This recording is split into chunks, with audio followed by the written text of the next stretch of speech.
नमस्कार। कभी सोचा है कि महाशिवरात्रि की जो परंपराएं हैं, जैसे व्रत रखना, रात भर जागना, क्या इनके पीछे कोई वैज्ञानिक वजह भी हो सकती है? क्योंकि ये सिर्फ आस्था की बात नहीं है, इसके पीछे एक बहुत गहरा विज्ञान छिपा हुआ है। चलिए आज इसी दिलचस्प कनेक्शन को समझते हैं। तो सबसे पहला सवाल जो मन में आता है वो है उपवास का। आखिर महाशिवरात्रि पर व्रत क्यों रखा जाता है? क्या ये सिर्फ एक धार्मिक नियम है या फिर इसके पीछे कोई और गहरी वजह छिपी है? और फिर वो पूरी रात का जागरण क्यों भाई? बस जागते रहने के लिए, या फिर इसका हमारे शरीर और हमारे दिमाग पे कोई बहुत गहरा असर होता है? और हाँ, एक और बात, शिव जी को बेलपत्र ही क्यों चढ़ाते हैं? कोई और पत्ता क्यों नहीं? ये परंपराएं इतनी सटीक, इतनी स्पेसिफिक क्यों है? चलिए आज इन सारे सवालों के जवाब विज्ञान की नजर से खोजते हैं। तो चलिए सबसे पहले रहस्य से पर्दा उठाते हैं, उपवास। देखिए, ये सिर्फ भूखे रहना नहीं है, असल में ये शरीर को अंदर से साफ करने की एक बहुत ही पावरफुल प्रोसेस है, जिसे हम अपनी परंपरा में उपवास कहते हैं ना। आज का मॉडर्न साइंस उसे एक फैंसी नाम देता है, ऑटोफेजी। नाम भले ही अलग हो पर काम एक ही है, शरीर की अंदर से सर्विसिंग, अंदर से सफाई। जी हाँ, बिल्कुल। उपवास का सीधा कनेक्शन है ऑटोफेजी से। जैसे ही हम उपवास शुरू करते हैं, हमारे शरीर में ऑटोफेजी का प्रोसेस चालू हो जाता है। तो ये ऑटोफेजी आखिर है क्या भला?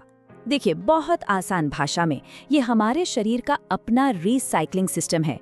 जब हम शरीर को बाहर से खाना नहीं देते, तो वो अपने अंदर के पुराने टूटे फूटे और खराब सेल्स को ही खाना शुरू कर देता है। उन्हें रिसाइकिल करके एनर्जी बनाता है और नए हेल्दी सेल्स के लिए जगह बनाता है ना कमाल की डीप क्लीनिंग। और इस डीप क्लीनिंग के फायदे? अरे फायदे तो जबरदस्त हैं। इससे हमारे सेल्स रिपेयर होते हैं, बॉडी से गंदगी यानी टॉक्सिन्स बाहर निकलते हैं, मेटाबॉलिज्म बेहतर होता है और शरीर में सूजन भी कम होती है। ये हमारे शरीर के लिए एक तरह का रीसेट बटन है, समझ लीजिए। अच्छा, अब आते हैं जागरण पर। क्या लगता है, रात भर जागना बस एक परंपरा है या ये हमारी बॉडी क्लॉक को, हमारी अंदरूनी घड़ी को रीसेट करने का एक जबरदस्त तरीका है? तो परंपरा में जिसे हम जागरण कहते हैं, साइंस की भाषा में वो है सर्केडियन रीसेट। ये हमारी आंतरिक घड़ी को फिर से सही टाइम पर सेट करने की एक तकनीक है। बिल्कुल, जागरण का मतलब है सर्केडियन रीसेट। दरअसल जब हम किसी खास खगोलीय घटना के दौरान होशपूर्वक, मतलब पूरे अवेयर होकर जागते हैं, तो ये हमारे शरीर की नेचुरल रिदम को, जिसे सर्केडियन रिदम कहते हैं, उसे रीसेट कर सकता है। ये सर्केडियन रिदम हमारे शरीर की 24 घंटे चलने वाली एक बायोलॉजिकल घड़ी है। यही तय करती है कि हमें कब नींद आएगी, कब भूख लगेगी, हमारे हार्मोन्स कैसे काम करेंगे। हमारी जो ये भागदौड़ वाली जिंदगी है ना, वो इस घड़ी को अक्सर बिगाड़ देती है और एक रीसेट इसे वापस पटरी पर लाने में मदद करता है। अच्छा, व्रत और जागरण की बात तो हो गई। अब जरा प्रसाद और मंत्रों के पीछे का साइंस भी देख लेते हैं, क्योंकि यहाँ भी परंपरा और विज्ञान एक साथ चलते हुए दिखते हैं। बेलपत्र चढ़ाने की जो परंपरा है ना, वो सिर्फ एक प्रतीक या सिंबल नहीं है, ये दरअसल नेचुरल मेडिसिन का एक बेहतरीन उदाहरण है।